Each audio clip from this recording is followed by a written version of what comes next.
नमस्कार दोस्तों, आपका शिक्षाविद सीताराम यूट्यूब चैनल में हार्दिक स्वागत है।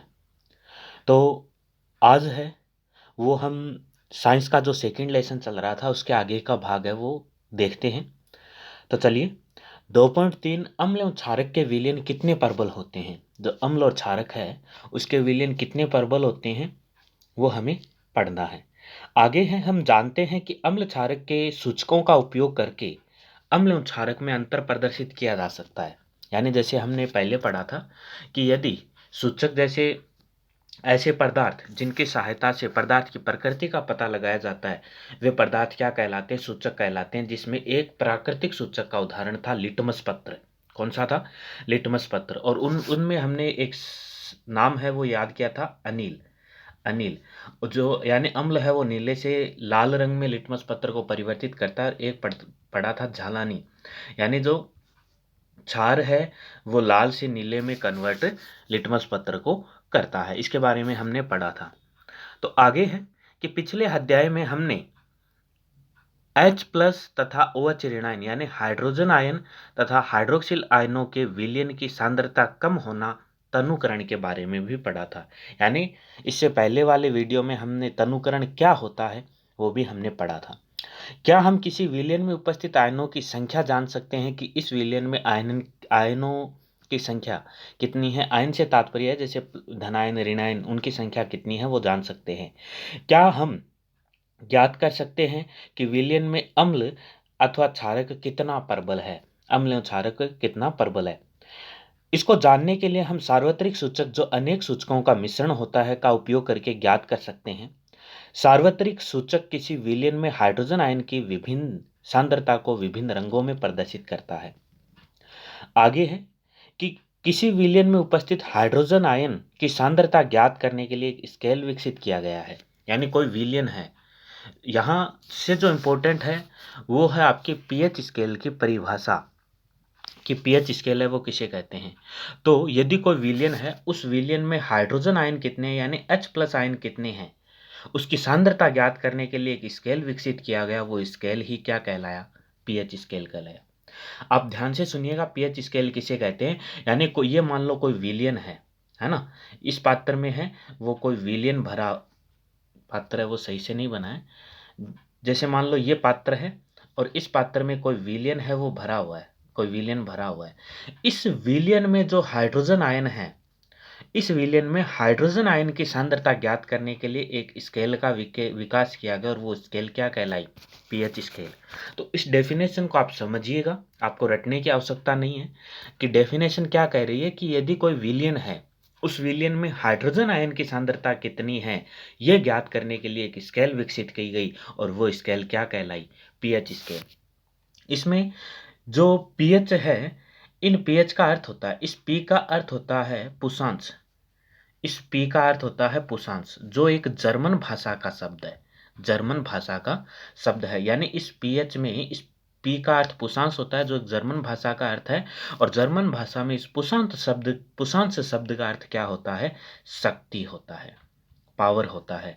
यानी पीएच स्केल के अंदर जो पी होता है वो जर्मन भाषा के शब्द पुषांश से बना है और जिसका अर्थ होता है वो क्या होता है?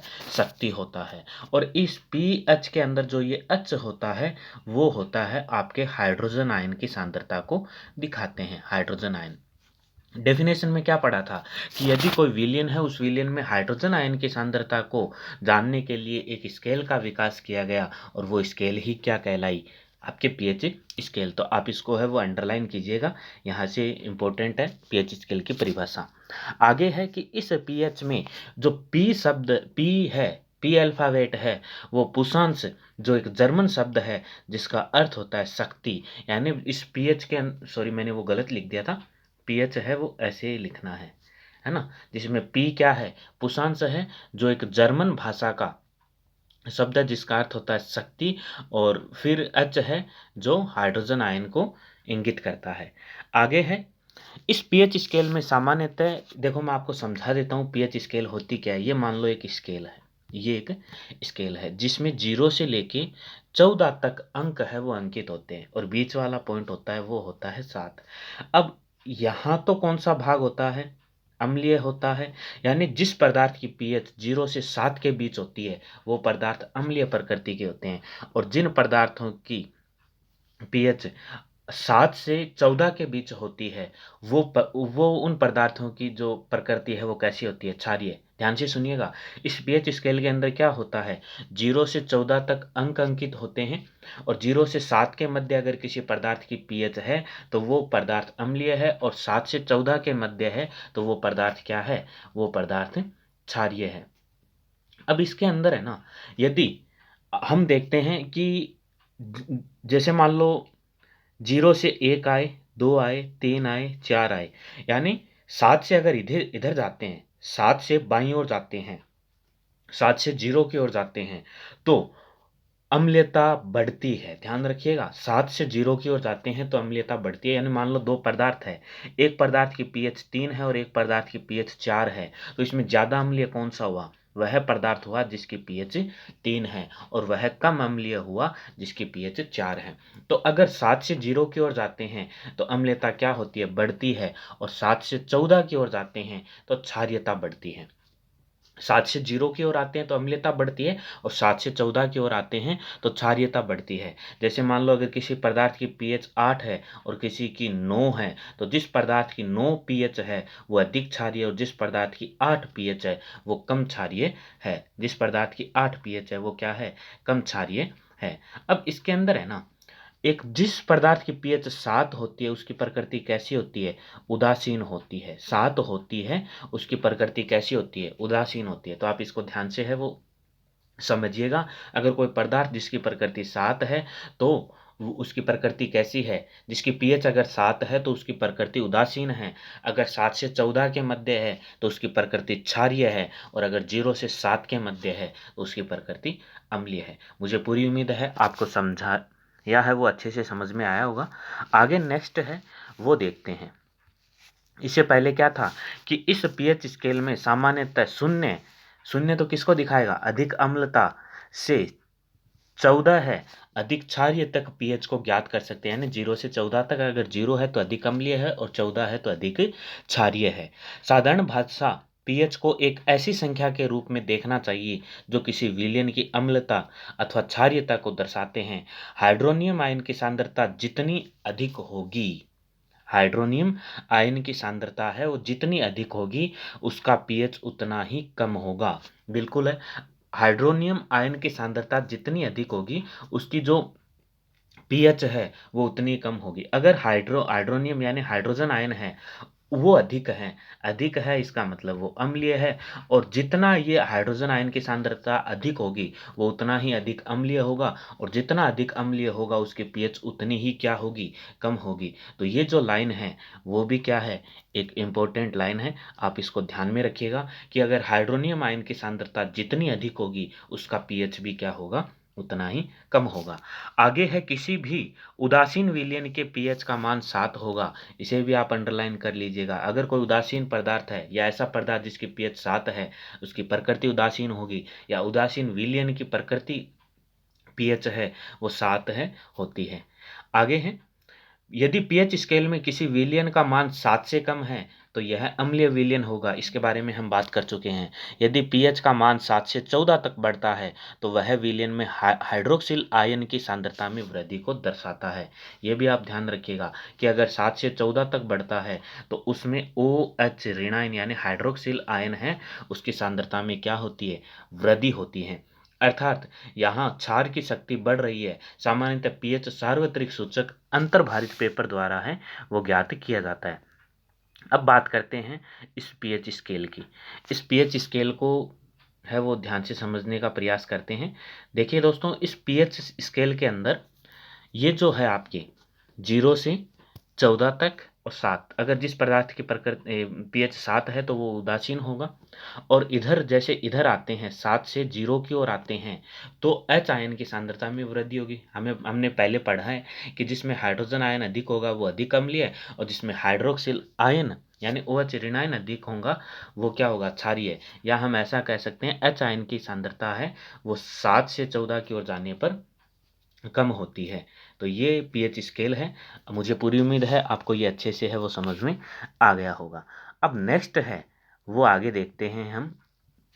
क्रियाकलाप 2.11 कि दी गई सारणी 2.1 में विलयन के पीएच मानों की जांच कीजिए और अपने प्रेक्षणों को लिखिए। आपके प्रेक्षणों के आधार पर प्रत्येक पदार्थ की प्रकृति क्या है, यानी ये पदार्थ हमें लेने हैं और उनकी पीएच हमें ज्ञात करनी है कि खाना खाने से पहले, खाना खाने के बाद उनके पीएच है वो कितनी होती है।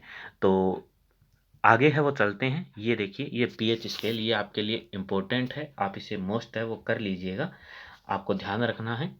मोस्ट, इसके अंदर क्या मोस्ट है, जैसे जठर रस है, जठर रस जो अमाशय में पाया जाता है उसकी पीएच कितनी होती है, 1.2। आपको ध्यान रखना है, जठर रस में जो उसकी पीएच होती है वो कितनी होती है, 1.2 होती है, लगभग 1.2 होती है जठर रस, क्योंकि अमाशय है और अमाशय में जो भोजन का माध्यम होता है वो भी कैसा होता है, अम्लीय होता है। तो 1.2 उसकी क्या होती है, पीएच होती है। फिर नेक्स्ट है आगे, इसके ध्यान रखिएगा कितनी है जठर रस की, 1.2 लगभग। फिर आता है नींबू रस, नींबू रस की पीएच होती है 2.2। ये आपको याद करनी है, नींबू रस की पीएच कितनी है। शुद्ध जल, वेरी वेरी मोस्ट, कितनी होती है, शुद्ध जल की 7 होती है। और रक्त है यानी अपना जो ब्लड है उसकी पीएच 7.4 होती है। शुद्ध जल है उसकी तो 7 होगी पीएच, और रक्त है, मनुष्य का जो रक्त है उसकी पीएच होगी 7.4।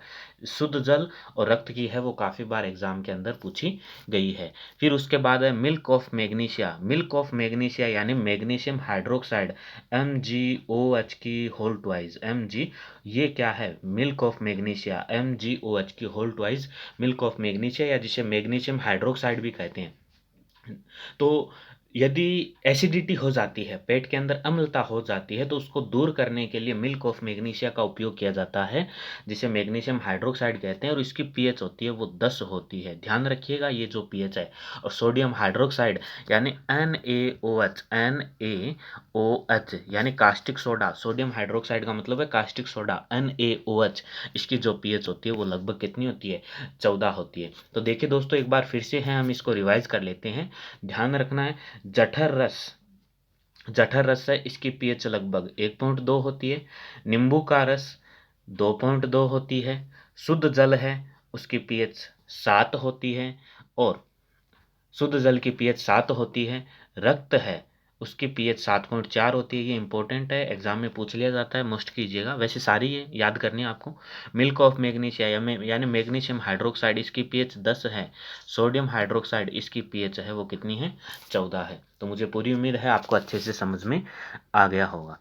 आगे है, नेक्स्ट चलते हैं कि अम्ल तथा क्षारक की शक्ति विलयन जल में क्रमशः हाइड्रोजन आयन तथा हाइड्रोक्सिल आयन की संख्या पर निर्भर करती है। यदि हाइड्रोजन आयन अधिक है तो वो अधिक अम्लीय है, यदि OH ऋण आयन यानी हाइड्रोक्सिल आयन अधिक है तो वो क्या है, क्षारीय है। यदि हम समान सांद्रता के हाइड्रोक्लोरिक अम्ल तथा एसिटिक अम्ल जैसे 1 मोलर विलयन लेते हैं तो वह विभिन्न मात्रा में हाइड्रोजन आयन उत्पन्न करेंगे। अधिक संख्या में हाइड्रोजन आयन उत्पन्न करने वाले अम्ल प्रबल अम्ल कहलाते हैं। इसको अंडरलाइन करिएगा, प्रबल अम्ल किसे कहते हैं। अगर किसी विलयन में हाइड्रोजन आयन अधिक होंगे तो वो विलयन प्रबल अम्ल होगा, और यदि किसी विलयन में हाइड्रोजन आयन कम होते हैं तो वो क्या कहलाएगा, आपके हाइड्रोजन आयन है वो कम होते हैं तो वो कहलाएगा दुर्बल अम्ल। यहाँ से लेके यहाँ तक आप इसको अंडरलाइन करिएगा, इंपॉर्टेंट है, एग्जाम में पूछ सकते हैं प्रबल अम्ल किसे कहते हैं। यदि हाइड्रोजन आयन अधिक उत्पन्न करता है कोई विलयन तो वो प्रबल है, और यदि हाइड्रोजन आयन कम उत्पन्न करता है तो वो दुर्बल अम्ल है। आगे है, क्या आप यह अब बता सकते हैं कि दुर्बल एवं प्रबल क्षार क्या होते हैं। बिल्कुल, अगर देखो क्षार के अंदर क्या होता है, हाइड्रोक्सिल आयन, यानी वे विलयन या वे पदार्थ जो OH ऋणायन अधिक मात्रा में उत्पन्न करते हैं वो प्रबल क्षार कहलाते हैं, और जो विलयन OH ऋणायन कम मात्रा में उत्पन्न करते हैं वो दुर्बल क्षार कहलाते हैं। मैं वापस एक बार बता देता हूँ, आप ध्यान से इसको सुनिएगा। दुर्बल अम्ल, प्रबल अम्ल ये तो ऊपर डेफिनेशन दी है, लेकिन दुर्बल क्षार प्रबल क्षार है वो हम समझ सकते हैं कैसे। यदि कोई विलयन है, कोई पदार्थ है, वो यदि हाइड्रोक्सिल आयन अधिक उत्पन्न करता है तो वो तो कहलाएगा प्रबल क्षार। क्या कहलाएगा, प्रबल क्षार। यदि कोई पदार्थ, कोई विलयन हाइड्रोक्सिल आयन है वो कम उत्पन्न करता है तो वो कहलाएगा आपके दुर्बल क्षार कहलाएगा। आगे है वो देखते हैं कि दैनिक जीवन में पीएच का क्या महत्व है। तो देखिएगा, सबसे पहले यहाँ एक अम्लीय वर्षा आती है, यानी ऐसी वर्षा जिसकी पीएच 5.6 से कम हो। अम्लीय वर्षा वेरी इंपॉर्टेंट है, ध्यान रखिएगा।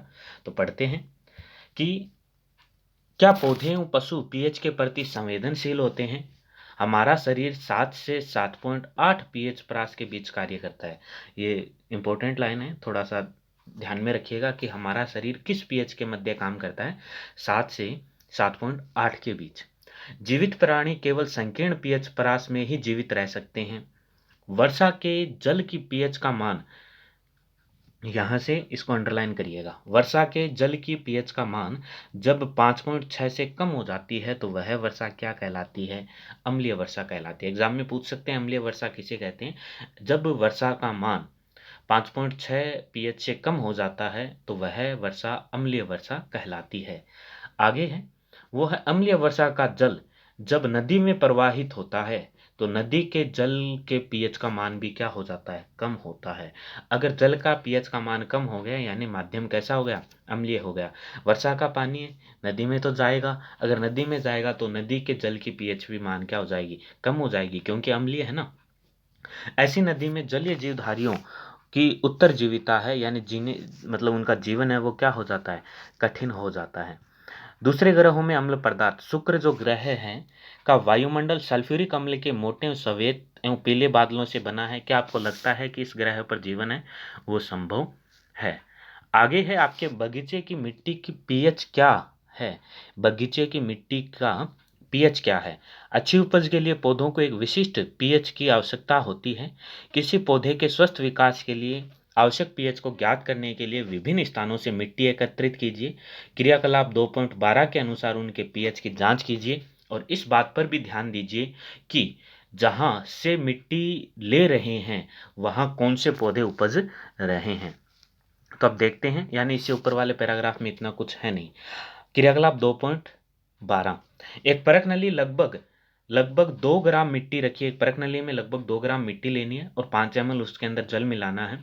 परख नली की सामग्री को हिलाइए, सामग्री को छानिए, परख नली में निस्यंदन एकत्रित कीजिए, यानी जो पदार्थ अपने अलग होता है छानने पे उसे अलग कीजिए। सार्वत्रिक सूचक की सहायता से इस निस्यंदन के पीएच की जांच कीजिए। अपने क्षेत्र में पौधे में उपयुक्त विकास के लिए आदर्श मिट्टी के पीएच के संबंध में आपने क्या निष्कर्ष निकाला, यानी जो मिट्टी है उसकी पीएच का पता करना। आगे है हमारे पाचन तंत्र का पीएच, ये इंपॉर्टेंट है। तो चलिए देखते हैं। यह अत्यंत रोचक है कि हमारा उदर यानी जो पेट है वो हाइड्रोक्लोरिक अम्ल उत्पन्न करता है। बिल्कुल, आमाशय है वो कौन सा अम्ल उत्सर्जित करता है? हाइड्रोक्लोरिक अम्ल। इस वजह से जो आमाशय के अंदर जो भोजन है उसका माध्यम कैसा हो जाता है? अम्लीय हो जाता है। यह उदर को हानि पहुंचाए बिना भोजन के पाचन में सहायक होता है। ये आमाशय को हानि नहीं पहुंचाता है, ये भोजन के पाचन करता है। अपच, अपच का मतलब एसिडिटी की स्थिति में उदर है वो अत्यधिक मात्रा में अम्ल उत्पन्न करता है। एसिडिटी क्यों होती है? क्योंकि हाइड्रोक्लोरिक अम्ल आवश्यकता से अधिक मात्रा में उत्सर्जित हो गया, उस वजह से अम्ल है वो बढ़ गया और अपच या एसिडिटी हो जाती है। इसके कारण उदर में दर्द एवं जलन का अनुभव होता है। इस दर्द से मुक्त होने के लिए एंटाएसिड, एंटाएसिड से मतलब है ऐसे पदार्थ जो एसिड के प्रभाव को कम कर दे, जैसे क्षारकों का उपयोग किया जाता है। इस अध्याय के आरंभ में ही ऐसा ही एक उपचार आपने अवश्य सुझाया होगा। यह एंटाइसिड अम्ल की आधिक्य मात्रा को उदासीन करता है। इसके लिए मिल्क ऑफ मैग्नीशिया यानी मैग्नीशियम हाइड्रोक्साइड, इसका रासायनिक सूत्र है वो होता है MgOH की होल ट्वाइस के जैसे दुर्बल क्षारक का उपयोग किया जाता है। यानी देखिए, अगर इसको आसान वे में समझना चाहें तो हमारा जो आमाशय है, आमाशय क्या करता है? भोजन के पाचन के लिए हाइड्रोक्लोरिक अम्ल यानी HCl अम्ल उत्सर्जित करता है। ये HCl अम्ल क्या करता है? HCl अम्ल भोजन का पाचन करता है। यदि यह आवश्यकता से अधिक मात्रा में उत्सर्जित हो गया तो भोजन की क्या होगी? अपच होगी आमाशय में, और अम्ल है इसकी मात्रा बढ़ जाएगी यानी एसिडिटी हो जाएगी। उस एसिडिटी को कम करने के लिए उसमें एंटा एसिड पदार्थ है इनों में पाया जाता है जो हम लेते हैं, और वो एंटा एसिड पदार्थ होता है मैग्नीशियम हाइड्रोक्साइड। जिससे क्या होती है? जिससे ये मैग्नीशियम हाइड्रोक्साइड या मिल्क ऑफ मैग्नीशिया अम्ल के प्रभाव को क्या कर देता है? कम कर देता है। तो ये था हमारे भोजन के पाचन तंत्र का पीएच। तो आप, ये इम्पोर्टेंट है, थोड़ा ध्यान से है वो, आप इसे समझिएगा कि ये क्या है। नेक्स्ट है वो है आगे पीएच परिवर्तन के कारण दंत क्षय। दंत क्षय यानी अगर हमारे मुख के, तो देखते हैं ये भी इम्पोर्टेंट है, मुख के पीएच का मान 5.5 से कम होने पर दांतों का क्षय प्रारंभ हो जाता है, जबकि अम्ल वर्षा कितने 5.6 से, और मुख का पीएच कितना है वो है 5.5 से कम होने पर दांतों का क्षय यानी ऐसे भुरने लगते हैं दांत। दांतों का इनेमल, इनेमल शरीर का सबसे कठोर पदार्थ होता है। Calcium hydroxy apatite, calcium hydroxy apatite calcium phosphate का क्रिस्टलीय रूप से बना होता है, जो कि शरीर का सबसे कठोरतम पदार्थ है इनेमल है। यह जल में नहीं घुलता है, लेकिन मुंह की पीएच का मान 5.5 से कम होने पर यह संक्षारित हो जाता है।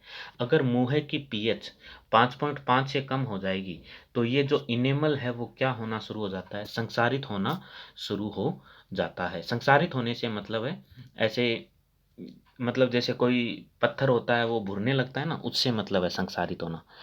मुंह में उपस्थित बैक्टीरिया भोजन में के पश्चात मुंह में अवशिष्ट शर्करा एवं खाद्य पदार्थ का निम्नीकरण करके अम्ल उत्पन्न करते हैं। भोजन के बाद मुंह साफ करने से इससे बचाव किया जा सकता है। यदि दंत क्षय को रोकना है तो भोजन आप करने के बाद जो मुंह को है वो साफ कीजिए, यानी मंजन है वो कीजिए। मुंह की सफाई के लिए क्षारकीय दंत मंजन का उपयोग करने से अम्ल की आधिक्य मात्रा को उदासीन किया जाता है, जिसके परिणाम स्वरूप दंत क्षय को रोका जा सकता है। यानी दंत क्षय होता क्यों है, क्योंकि अगर हमारे मुंह की पीएच 5.5 से कम हो जाती है तो जो कठोर पदार्थ इनेमल है वो क्या होता है, जो जल में नहीं घुलता है, वो पीएच कम होने के कारण, पीएच कम होने के कारण वो ऐसे भुरने लगता है, अर्थात वो संक्षारित होना शुरू हो जाता है, और इसे ही दंत क्षय कहते हैं। दंत क्षय को रोकने के लिए भोजन करने के बाद हमें क्या करना चाहिए, दंत मंजन है वो करना चाहिए। आगे है वो है पौधों, पशुओं एवं पौधों द्वारा उत्पन्न रासायनिकों में आत्मरक्षा। क्या कभी आपको मधुमक्खी ने डंक मारा है? बिल्कुल, मधुमक्खी है ना, इस मधुमक्खी के डंक में मेथेनोइक अम्ल पाया जाता है। कौन सा अम्ल पाया जाता है? मेथेनोइक अम्ल पाया जाता है। अब अम्ल है, ठीक है, मधुमक्खी के डंक में कौन सा अम्ल है? मेथेनोइक अम्ल है। अब अम्ल है तो हमें क्या होगी, भयंकर दर्द होगा अगर मधुमक्खी काट ले। तो अब यदि हम जहाँ पे मधुमक्खी ने काटा है वहाँ क्या लगा दें, क्षार लगा दें, वहाँ अगर क्षार लगा देंगे तो उस अम्ल के प्रभाव को क्या कर देगा, कम कर देगा। और अगर अम्ल के प्रभाव को कम कर देगा तो हमारा जो दर्द हो रहा था जहाँ मधुमक्खी ने काटा था वो कम हो ना शुरू हो जाएगा। तो क्योंकि मधुमक्खी के डंक में मेथेनोइक अम्ल है, यदि उस अम्ल के ऊपर कोई क्षार लगा दिया जाए तो वो क्षार क्या करेगा, अम्ल के प्रभाव को कम कर देगा और हमें जो दर्द है वो कम होगा। तो देखिए, क्या कभी आपको मधुमक्खी ने डंक मारा है? मधुमक्खी का डंक एक अम्ल छोड़ता है जिसके कारण दर्द एवं जलन का अनुभव होता है। डंक मारे गए अंग में बेकिंग सोडा, बेकिंग सोडा से तात्पर्य है मीठा सोडा, और मीठे सोडे का जो रासायनिक सूत्र होता है वो होता है NaHCO3, sodium hydrogen carbonate, NaHCO3। इसे आप बेकिंग सोडा भी कह सकते हैं, इसे आप मीठा सोडा भी कह सकते हैं, इसे सोडियम हाइड्रोजन कार्बोनेट भी है वो कह सकते हैं। इसका रासायनिक सूत्र NaHCO3 होता है। आगे है बेकिंग सोडा जैसे दुर्बल क्षारकों के उपयोग से आराम मिलता है। नेटल के डंक वाले बाल मेथेनोइक अम्ल छोड़ जाते हैं, यानी जैसे ही मधुमक्खी डंक मारती है तो मेथेनोइक अम्ल हमारी त्वचा में छोड़ देगी, और जहाँ पे मधुमक्खी ने काटा है यदि वहाँ पे बेकिंग सोडा या मीठा सोडा अगर लगा लेते हैं तो जिनके कारण जो जलन एवं दर्द का अनुभव है वो कम होना हो जाता है। आगे है प्रकृति उदासीनीकरण के विकल्प है वो देती है। नेटल एक शाकीय पादप है, एक शाक्य पादप है जो जंगलों में उपजता है। इसके पत्ते के डंकनुमा बाल होते हैं जो अगर गलती से छू जाएं तो डंक जैसा दर्द होता है। इन बालों से मेथेनोइक अम्ल का स्त्राव होने के कारण यह दर्द होता है। यानी ये जो नेटल है वो एक पादप है और इसके ये नुकीले हिस्से होते हैं ना, ये डंक के भांति काम करते हैं। अगर ये भूल से भी छू जाएं तो डंक की तरह काम करते हैं और इनमें मेथेनोइक अम्ल होता है। पारंपरिक तौर पर इसका इलाज डंक वाले स्थान पर डोक पौधे की पत्ती रगड़कर किया जाता है। वहाँ पर भी एक पौधा होता है डोक, उसके पौधे की पत्ती आप रगड़ लो, इसकी जो दर्द है वो कम हो जाएगा। ये पौधे अधिकतर नेटल के पास ही पैदा होते हैं। क्या आप डोक पौधे की प्रकृति का अनुमान लगा सकते हैं? बिल्कुल, अगर ये अम्लीय है तो डोक पौधे की प्रकृति क्षारीय होगी, इसी वजह से डोक पौधे की जो पत्तियां हैं वो मलने से दर्द कम हो जाता है। अब आप जान गए होंगे कि अगली बार पहाड़ों पर चढ़ते हुए गलती से नेटल पौधे के छू जाने पर आपको क्या करना होगा। आप ऐसे ही पारंपरिक इलाज जानते हैं जो डंक लगने पर क्या होते हैं, प्रभावी होते हैं। आगे है, ये टेबल है, इम्पोर्टेंट है, आप ध्यान रखिएगा, मैं आपको याद भी है, ये करवा देता हूँ। देखिए दोस्तों, किस प्राकृतिक स्रोत में कौन सा अम्ल है वो पाया जाता है। जैसे सिरका है, सिरका में पाया जाता है एसिटिक अम्ल, संतरा में है सिट्रिक अम्ल, इमली में है टार्ट्रिक अम्ल, टमाटर में है ऑक्जेलिक अम्ल, दूध में या दही में है लैक्टिक अम्ल, नींबू में है सिट्रिक अम्ल, चिंटी के डंक में है मेथेनोइक और नेटल के डंक में है मेथेनोइक। तो चलिए इसको याद है वो कर लेते हैं, इसको याद है वो कर लेते हैं दोस्तों। इसको याद है वो मैं आपको नेक्स्ट वीडियो में करवाऊंगा, क्योंकि ये वीडियो है वो काफ़ी लंबा हो चुका है, लगभग 25 मिनट के आसपास का हो चुका है। अगर मैं इसे याद करवाऊंगा तो 5-7 मिनट और लग जाएंगे, तो ये आधे घंटे से ऊपर का चला जाएगा। तो इसे याद है वो मैं आपको नेक्स्ट वीडियो में करवाऊंगा, ताकि वीडियो है वो बड़ा नहीं हो। यदि आपको वीडियो पसंद आया है तो वीडियो को लाइक कीजिएगा, वीडियो को शेयर कीजिएगा और चैनल को सब्सक्राइब कीजिएगा। तो इससे आगे का पार्ट और ये जो याद करने का तरीका है, ट्रिक है, वो मैं आपको नेक्स्ट वीडियो में बताऊंगा। तो मिलते हैं नेक्स्ट वीडियो में। जय हिंद, जय भारत।